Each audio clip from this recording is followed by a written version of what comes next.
Hello friends, అందరు ఎలా ఉన్నారు? బాగున్నారా? సో ఐ హోప్ మీరు నా ఛానల్ కానీ చూస్తే మన దానిలో కొత్త లేబుల్ వచ్చింది పాడ్కాస్ట్ అని. సో ఇప్పుడు మీరు వీడియోస్కి వెళ్ళి అన్ని వీడియోస్ చూడాల్సిన అవసరం లేదు. మన పాడ్కాస్ట్ ప్లేలిస్ట్ ఉంటుంది. దానిలో వెళ్తే మీకు 1 by 1 ఆల్ పాడ్కాస్ట్ ప్లే అవుతాయి. సో హ్యాపీగా చూసి మీ ఒపీనియన్స్ ఏంటో కమెంట్ కానీ ఈమెయిల్ కానీ చేయండి. నా ఈమెయిల్ ఐడి నా ప్రొఫైల్లో డిస్ప్లే అయి ఉంటుంది. సో చూసి దానికి మెయిల్ చేయొచ్చు ఇన్ కేస్ మీకు ప్రైవసీ కావాలనుకుంటే. Before getting in to the topic, మనము ప్రీవియస్గా చాలా పాడ్కాస్ట్ చేసాం, అవన్నీ అప్లోడ్ చేస్తున్నాం. మీకు ఫ్రీగా ఉన్నప్పుడు అవన్నీ చెక్ చేయండి. సో ఈరోజు మన టాపిక్, నా ముందు 2 పాడ్కాస్ట్లు విన్నా కూడా చాలామంది active income, passive income differences క్లియర్గా చెప్పండి అని చెప్పి నాకు ఒపీనియన్స్ వచ్చాయి. అందుకని ఈ వీడియో మనం ముందు 2 పార్ట్స్ ఫైనాన్షియల్ స్ట్రెంత్కి ఎక్స్టెన్షన్గా 3rd పార్ట్ కింద చేస్తున్నాను. సో ముందు 2 పార్ట్స్ కానీ మీరు చూడకుండా ఉంటే ఫస్ట్ వెళ్ళి అవి చూడండి. అవి చూసినాక కూడా మీకు డౌట్ ఉంటే ఇది చూడండి కంటిన్యూషన్గా. ఇది డైరెక్ట్గా చూస్తే మీకు కొంచెం ఐడియా వస్తుంది, బట్ వాటితో కలిపి చూస్తే మీకు ఇంకా బెటర్ ఐడియా వస్తుంది. సో టాపిక్లోకి వెళ్తే, యాక్టివ్ ఇన్కమ్ పేరులోనే ఉంది యాక్టివ్ ఇన్కమ్. యాక్చువల్గా ఈ టాపిక్ చేయడానికి మెయిన్ ఉద్దేశం ఏంటంటే, ఇన్ని రోజులు చాలామంది అనుకునే యాక్టివ్ ఇన్కమ్ ప్యాసివ్ ఇన్కమ్ అయిపోయింది, ప్యాసివ్ ఇన్కమ్ యాక్టివ్ ఇన్కమ్ అయిపోయింది. అసలు మనం ఎలా డిఫరెన్షియేట్ చేయాలి? సో ఇప్పుడు నేను చేస్తున్న పని యాక్టివ్ ఇన్కమా ప్యాసివ్ ఇన్కమా అన్నది ఎలా కనిపెట్టాలని చాలామంది క్వశ్చన్స్ అడిగారు. చాలా సింపుల్ అండి. ఇప్పుడు మీరు ఒక పని చేస్తున్నారు, సపోజ్ మీరు రియల్ ఎస్టేట్ చేస్తున్నారు, మీరు ఒక సాఫ్ట్వేర్ జాబ్ చేస్తున్నారు, ఏదైనా చేస్తున్నారు, అక్కడ మీ అవసరం ఉంది. లైక్ మీరు ఫిజికల్గా వెళ్ళి చూపించాల్సి వస్తుంది, లేకపోతే మీరు ఫిజికల్గా పని చేయాల్సి వస్తుంది. ఇప్పుడు సపోజ్ సాఫ్ట్వేర్ జాబే తీసుకుంటే, మీరు జస్ట్ కొందరికి సలహాలు ఇచ్చినంత మాత్రం, ఈవెన్ ట్రైనింగ్, చాలామంది నన్ను అడిగారు. ఇప్పుడు టీచింగ్ ప్రొఫెషన్స్ అవి ఉన్నాయి కదా, దానిలో ఇప్పుడు అవన్నీ ప్యాసివ్ కిందకు వస్తాయి, యాక్టివ్ కిందకు వస్తాయి అట్లా అడిగారు. మీకు క్లియర్గా చెప్తాను చూడండి. ఒక లెక్చరర్ ఉన్నారు, ఆ లెక్చరర్ క్లాస్ రూమ్కి వెళ్ళే క్లాసెస్ చెప్పి, okay, or even live sessions conduct చేసినా కూడా అది యాక్టివ్ ఇన్కమే అవుతుంది. ఎందుకంటే ఆ రోజు వాళ్ళు ఆ సెషన్స్ తీసుకుంటే, ఆ రోజు వాళ్ళ క్లాస్ అటెండ్ అయితేనే వాళ్ళకి మనీ వస్తుంది. మీరు వీడియోస్ చూసి నాకు మనీ ఇవ్వమని ఎవరు అన్నారు కదా. సపోజ్ అదే లెక్చరర్ ఆయన లెక్చర్స్ అన్ని వీడియోస్ కింద మార్చి యూట్యూబ్లో పెడితే, అది ఫస్ట్లో ఆయన ఎఫర్ట్స్ పెట్టారు, తర్వాత ఆయన ఏం ఎఫర్ట్స్ పెట్టలేదు. ఆ వీడియో ప్రస్తుతంకి ఒక 2 మెంబర్స్ చూడొచ్చు, నెక్స్ట్ 10 మెంబర్స్ చూడొచ్చు. మీరు లాంగ్ రన్లో చూస్తే, ఆఫ్టర్ ఒక 10 ఇయర్స్కి చూస్తే, అవే వీడియోస్ పైన ఆయనకి ఇంకా ఇన్కమ్ జనరేట్ అవుతూనే ఉంది. అంటే యూట్యూబ్ పే చేస్తూనే ఉంటుంది. సో ఆ రోజుకి చూస్తేనే అని కాదు కదా. ఇప్పుడు యూట్యూబ్ అల్గారిథమ్స్ అవన్నీ తెలిసిన వాళ్ళకి తెలుస్తుంది. మనం ఎనీ ఆన్లైన్ ప్లాట్ఫామ్లో మన ఒక నాలెడ్జ్ పెడితే, అది దానికేమి టైం కన్స్ట్రెయింట్స్ ఉండదు. ఎవరు ఎప్పుడు చూసినా కానీ అప్పుడు చూసిన వాచ్ అవర్స్కి మనకి మనీ వస్తుంది. కాబట్టి అవన్నీ ప్యాసివ్ ఇన్కమ్ అనమాట. ఈవెన్ ఆ యూట్యూబ్ అన్నది కంప్లీట్ ప్యాసివ్ ఇన్కమ్ అని మనం చెప్పలేము. ఇప్పుడు మనము డే టు డే వీలాగ్స్ అవన్నీ తీస్తున్నారు కదా, వాళ్ళకి అది మళ్ళీ యాక్టివ్ ఇన్కమే అవుతుంది. ఎందుకంటే యూట్యూబ్లో కూడా ప్యాసివ్ ఇన్కమ్గా వాడవచ్చు, యాక్టివ్ ఇన్కమ్గా వాడవచ్చు. మీకు ఒక చిన్న ఎగ్జాంపుల్ చెప్పాలంటే, మీరు చాలా డే టు డే వీలాగ్స్ చూస్తారు, లైక్ కుకింగ్ ఛానల్స్ కానీ, లైఫ్ స్టైల్స్ ఛానల్స్ కానీ, ఇవన్నీ చూస్తే వాళ్ళు ఎవ్రీడే వాళ్ళు వీడియో షూట్ చేసి పెడితేనే వాళ్ళకి వస్తుంది. సో అప్పుడు అది యాక్టివ్ ఇన్కమ్. ఓకే, కానీ వాళ్ళ పాత వీడియోస్ చూసినా కానీ వాళ్ళ మనీ వస్తే అది ప్యాసివ్ ఇన్కమ్ అనమాట. సో 1 టైం ఎఫర్ట్ అయితే మనం పెట్టాల్సి వస్తుంది. 1 టైం ఎఫర్ట్ పెట్టేసి మీరు వదిలేసినాక అది యాక్టివ్ కాస్త ప్యాసివ్గా మారుతుంది. అంటే ఇప్పుడు సపోజ్ మీకు ఒక 3 మంత్స్ బ్యాక్ వీడియోకి ఇప్పుడు రెవెన్యూ వస్తుంది అనుకోండి, ఇప్పుడు వ్యూస్ పెరిగాయి అనుకోండి, అది మీ ప్యాసివ్ ఇన్కమ్. ఎందుకంటే మీరు డైలీ ఆ వీడియో పైన వర్క్ చేయట్లేదు కదా. ఓకే. ఒకసారి వర్క్ చేశారు, వదిలేశారు. కానీ వ్యూస్ ఇప్పుడు పెరిగాయి. సో, అది మీకు ప్యాసివ్ ఇన్‌కమ్‌లా తయారయింది. So, best example for passive income వచ్చి మీకు ఆన్‌లైన్ ప్లాట్‌ఫామ్స్ చెప్పొచ్చు. Like YouTube, Facebook, Instagram, Twitter ఇవన్నీ చాలామంది ఇప్పుడు ఛానల్స్ అవన్నీ స్టార్ట్ చేస్తుంది కూడా ఎందుకంటే వాళ్ళ ప్యాసివ్ ఇన్‌కమ్ పెంచుకోవడానికనమాట. ఓకే. సో, అదే మీరు సేమ్ థింగ్ మీకు రియల్ ఎస్టేట్‌లో గూడా చూస్తే, మీరు ఓనర్ అనుకోండి. కొన్ని ఫ్లాట్స్‌కి మీరు ఓనరు. మీరేం వర్క్ చేయట్లేదు. అంటే మీరు పోయి టెనెంట్స్‌కి చూపించడం, మీరు పోయి చేయడం అదేం చేయట్లేదు. మీరు ఒక మేనేజర్‌ని హైర్ చేశారు. ఆ మేనేజర్ మొత్తం వర్క్ చూసుకుంటారు. మీరు జస్ట్ ఒకసారి ఇన్వెస్ట్ చేసి వదిలేశారు. అప్పుడు అది మీకేమవుతదంటే ప్యాసివ్ ఇన్‌కమ్ అవుతది. అదే మీరే మేనేజర్ అనుకోండి, మీకు యాక్టివ్ ఇన్‌కమ్ అవుతది. అర్థమైందా? మీకు ఇంకా క్లియర్‌గా చెప్పాలంటే ఒక ఒక బిల్డింగ్ ఉంది. ఆ బిల్డింగ్‌కి మీరు మేనేజరా? ఓనరా? మీరు గాని ఓనర్ అయితే అండ్ రెండోదొచ్చి మీరు ఈ విజిట్స్ ఇవేమీ చేయకపోతుండే మీరు ప్యాసివ్ ఇన్‌కమ్ ఎర్న్ చేస్తున్నట్టు. ఎందుకంటే మీ ఎఫర్ట్స్ ఏం పెట్టట్లేదు. మీరు మహా అంటే మాట్లాడితే మేనేజర్‌తో మాట్లాడతారు. అది కూడా చాలా వరకు మేనేజర్ రెస్పాన్సిబిలిటీ కాబట్టి మీరు అప్డేట్స్ తీసుకుంటే చాలు. ఇన్‌కేస్ ఆ ఇన్‌కమ్ మీకు చాలా ఇంపార్టెంట్ అయితే. అదర్వైజ్ మీరు ఒక ఇన్వెస్ట్మెంట్ కింద చేసేసుంటే మీరు మంత్లీకి ఒకసారి అప్డేట్ తీసుకున్నా కానీ మీకు ఎఫెక్ట్ ఏమి ఉండదు. ఎందుకంటే మీకు ఇన్కమ్ జనరేట్ అయితేనే ఉంటుంది. దానికోసం మీరు ఎక్కువ మీ టైం స్పెండ్ చేయట్లేదు. సో ఓనర్స్కి మోస్ట్లీ ప్యాసివ్ ఇన్కమ్ వస్తుంది అనమాట. అదే మీరు మేనేజర్. సో మీరేం చేయాలి? డైలీ కాల్స్ చేయాలి, వచ్చిన వాళ్ళకి ఆ బిల్డింగ్ చూపించాలి, ఆ బిల్డింగ్ ఒప్పుకున్నారో లేదో చూడాలి. మళ్ళీ అది ఆ డిస్కషన్ అంతా మీరు ఓనర్తో చేయాల్సి ఉంటుంది. ఇన్ కేస్ మీకు ఇండివిజువల్ డెసిషన్ తీసుకునే అంత స్పేస్ ఓనర్ ఇవ్వకపోతే. సో ఇప్పుడు ఏమవుతుందంటే మీరు మార్నింగ్ లెగ్సిన దగ్గర నుంచి ఫుల్ కాల్స్లో ఉండాలి అండ్ మీరు ఆ ప్లేస్ని విజిట్ చేయాలి. అది ఎంతమంది టెనెంట్స్ వస్తే అంతమందికి. ఇప్పుడు మీ టైం అంతా మీరు అది ఆ బిల్డింగ్ రన్ చేయడానికి పెడుతున్నారు. అది రన్ చేయడం ఒకరోజు ఆపేస్తే మీకు ఓనర్ శాలరీ ఇవ్వకపోవచ్చు. అంటే అది మీకు చాలా ఇంపార్టెంట్ వర్క్ అయిపోయింది మీ లైఫ్లో. సో మీ టైం అంతా దేనిపై స్పెండ్ చేస్తున్నారంటే ఆ బిల్డింగ్ రన్ చేయడం వల్ల. ఎందుకంటే ఆ బిల్డింగ్ రన్ చేస్తే కానీ మీకు శాలరీ ఇవ్వరు.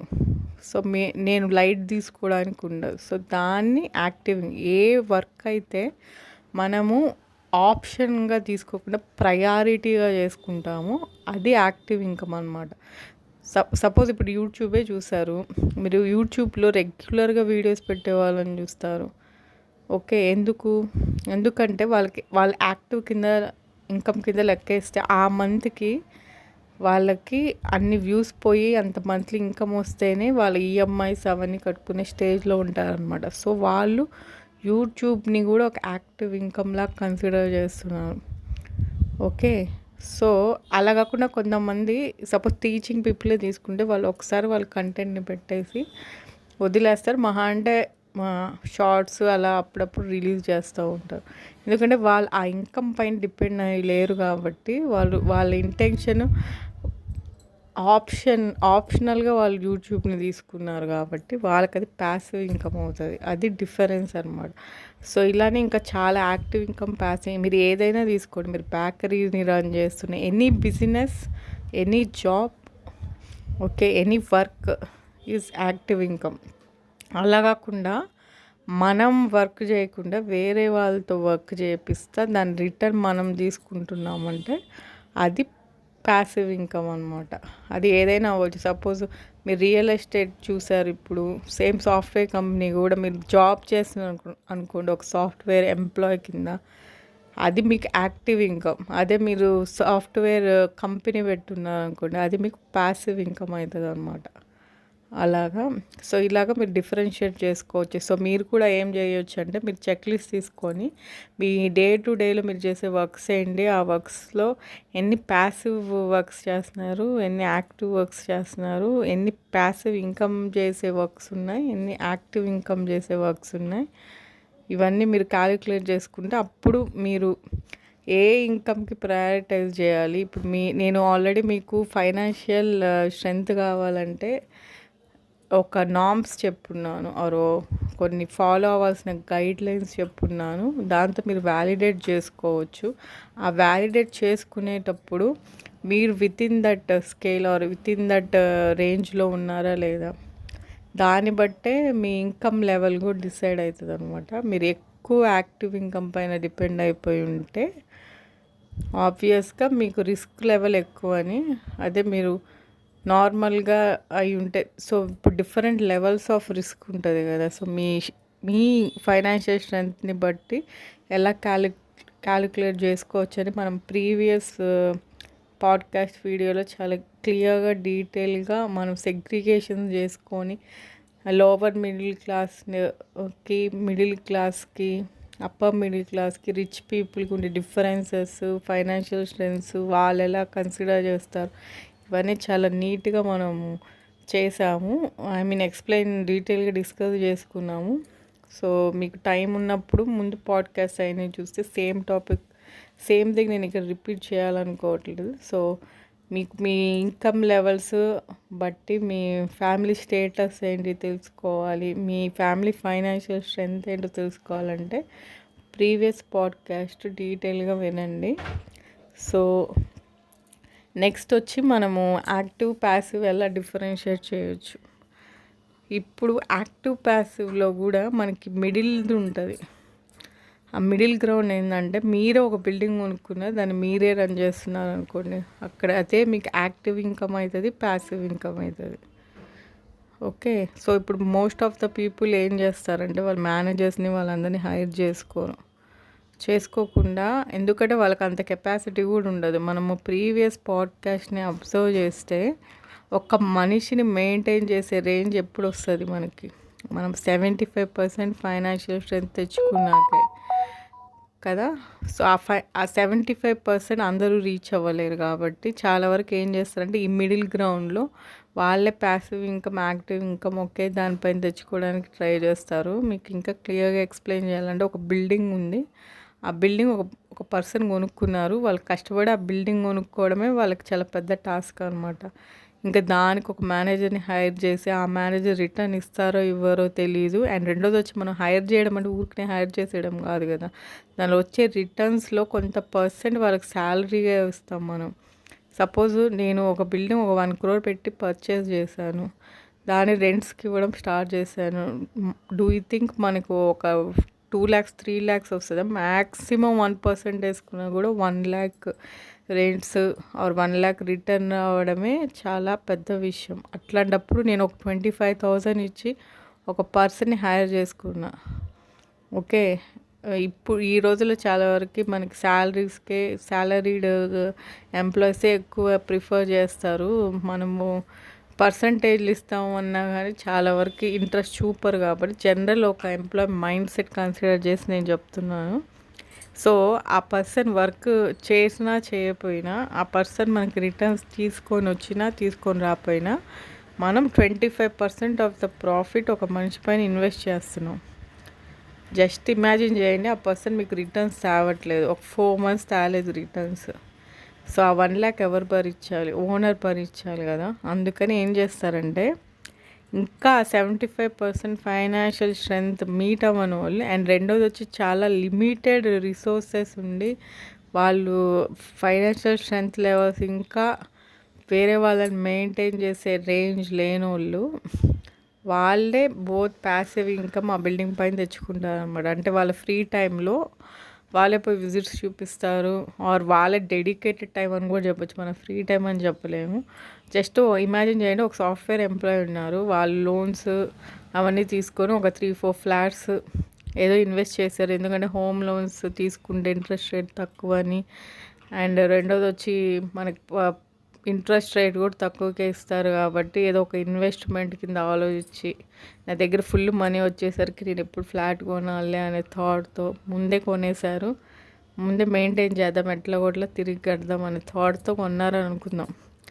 సో వాళ్ళు మేనేజర్స్ని పెట్టుకొని మెయింటైన్ చేసేంత ఫైనాన్షియల్ స్ట్రెంగ్త్ ఉండదు కాబట్టి వాళ్ళ యాక్టివ్ ఇన్కమ్ వాళ్ళ యాక్టివ్ జాబ్ చేస్తూనే వాళ్ళు వీకెండ్స్ అలాంటప్పుడు ఆర్ పర్మిషన్స్ తీసుకొని ఆఫీస్లో వెళ్ళి వాళ్ళ ప్యాసివ్ ఇన్కమ్ని కూడా ప్యారలల్గా మెయింటైన్ చేయడానికి రెంట్లకి వెళ్ళి విజిట్స్ అని లేకపోతే అవన్నీ వాళ్ళే చేసుకుంటూ ఉంటారు అనమాట. విజిట్స్, క్లయింట్స్, ఐ మీన్ టెనెంట్స్తో డిస్కస్ చేయడం అవన్నీ వాళ్ళే చేస్తారు. ఎందుకంటే because of their financial strength. ఇప్పుడు నేనేం చెప్తున్నాను అంటే వీళ్ళు ఇట్లాగా ఈఎంఐస్ తీసుకొని ఇల్లు కొనేవాళ్ళు వీళ్ళ అందరికీ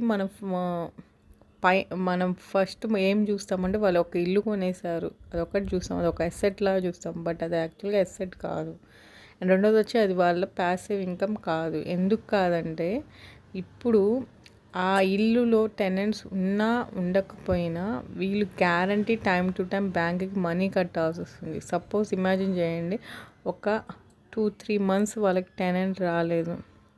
ఓకే, ఆ టెనెంట్ రానప్పుడు ఏమవుతుంది, వాళ్ళ పాకెట్ నుంచి వాళ్ళు మనీ పెట్టాలి. సో అది అంటిల్ వాళ్ళ లోన్ క్లియర్ అయ్యే వరకు ఈ ప్రాసెస్ రిపీట్ చేయాలి. అంటే సపోజ్ ఈ రోజుల్లో అందరు బ్యాంక్ లోన్స్ వస్తున్నాయి కదా అని ఇల్లులు కొనేస్తున్నారు కాబట్టి ఒక ఐడియా కోసం చెప్తున్నాను.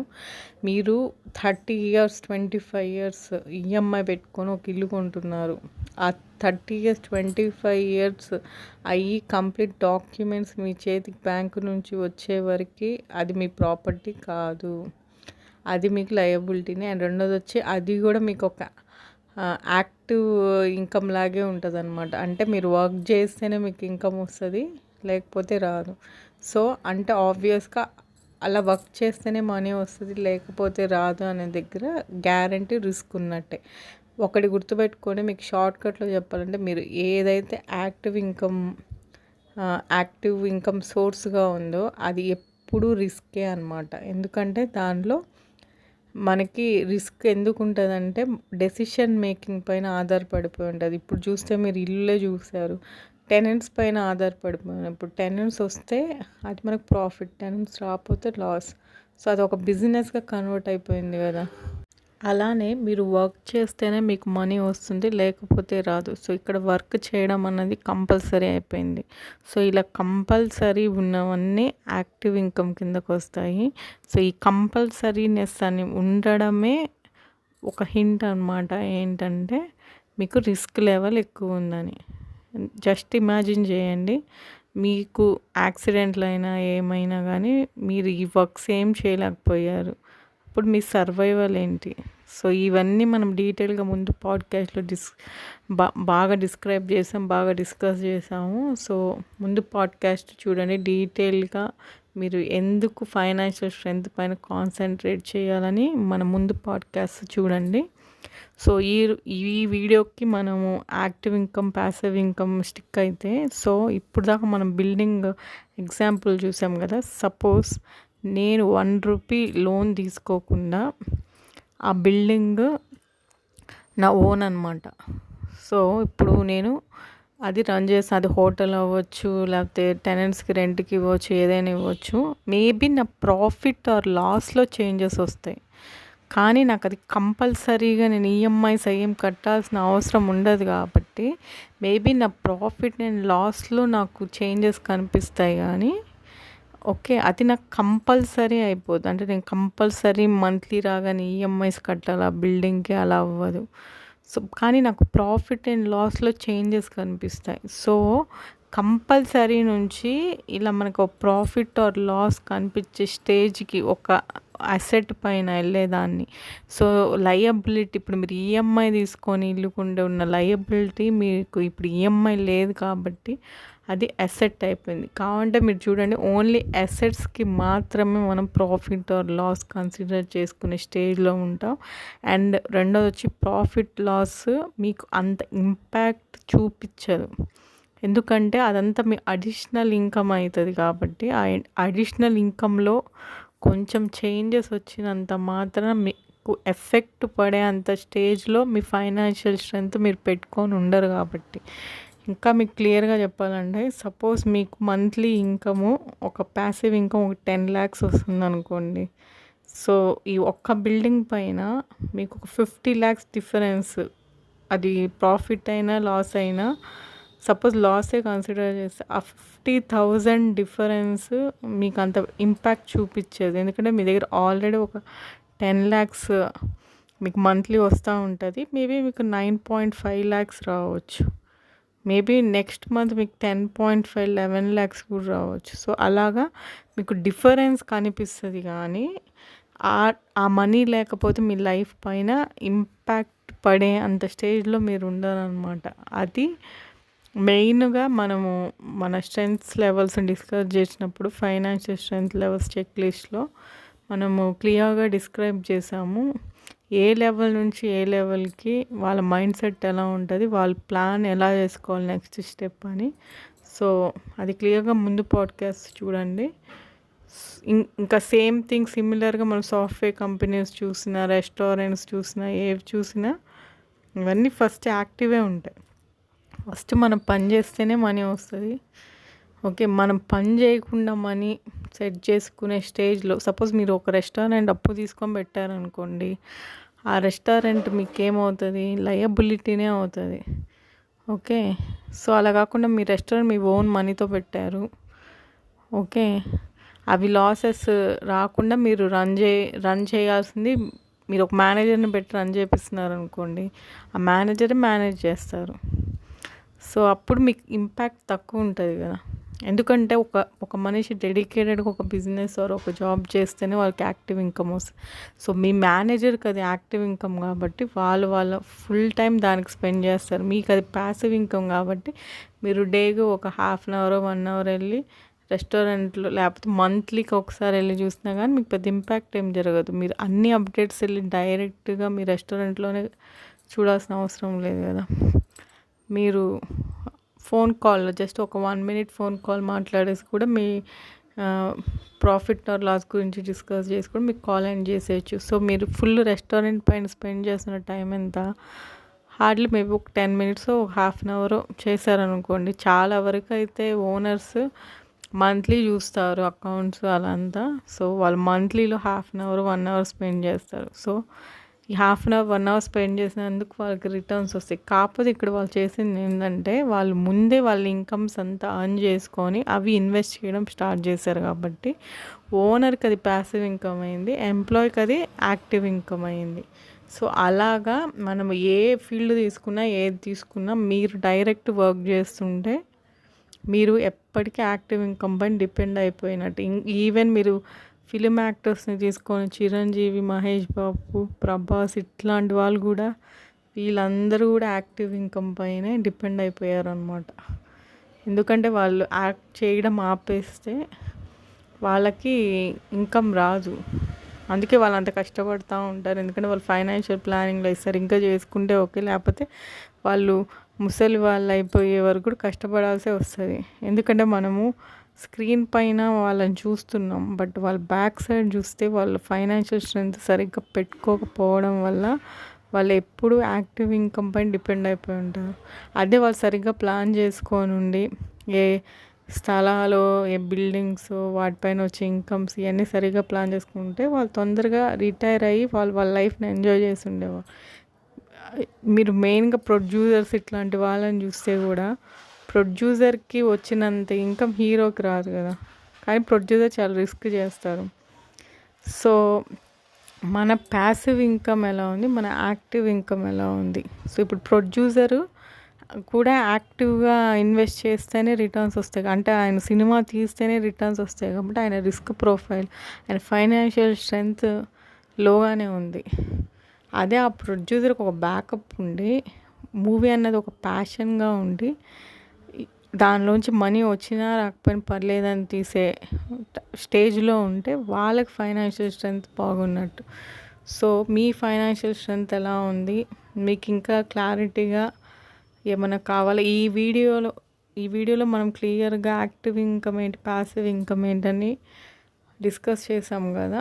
అలానే మీకు అసలు లయబిలిటీస్ అంటే ఏంటి, అసెట్స్ అంటే ఏంటి, ఎప్పుడు లయబిలిటీస్ అవుతాయి, ఎప్పుడు అసెట్స్ అవుతాయి, ఏదైనా ఒక థింగ్ ఆర్ రిసోర్స్ని అంటే ఒక వస్తువు మనకి ఈ ఆదాయమా లేకపోతే ఆదాయం కాదా ఓకే అని ఎప్పుడు తెలుస్తుంది అని మీకు ఏమైనా క్లారిటీగా కావాలని అనుకుంటే కమెంట్ చేయండి. మనం దానిపైన కూడా నెక్స్ట్ డిస్కస్ చేద్దాం. సో అది కూడా చాలా ఇంపార్టెంట్ టాపిక్. ఈ రోజుల్లో చాలామందికి లయబిలిటీస్ని అసెట్స్ అంటే అప్పులనేమో లాభం అనుకుంటున్నారు, లాభం ఇచ్చేవాడినేమో అప్పులు అనుకుంటున్నారు. ఇట్లా కన్ఫ్యూజన్లో ఉండి అందరూ అన్ని ఈఎంఐస్లు కట్టుకోవడం అలవాటైపోయింది. బట్ యాక్చువల్గా ఏ ఈఎంఐ కట్టేది ఏ వస్తువు అయినా మనకి లయబిలిటీనే. ఈఎంఐ కట్టకుండా మీరు ఏదైనా వస్తువు కొన్నారంటే అది మాత్రమే మీకు అసెట్. అండ్ రెండోది వచ్చి అసెట్లు ఉన్నంత మాత్రాన మీరు ఫైనాన్షియల్ స్ట్రెంగ్త్ ఉన్నట్టు కాదు. ఫైనాన్షియల్ స్ట్రెంగ్త్ ఎప్పుడు ఉన్నట్టు మనం క్లియర్గా ముందు పాడ్కాస్ట్లో చెప్పాము, అది చెక్ చేయండి. Okay, thank you for your love and support. Please like, share and subscribe my channel. Thank you. Bye.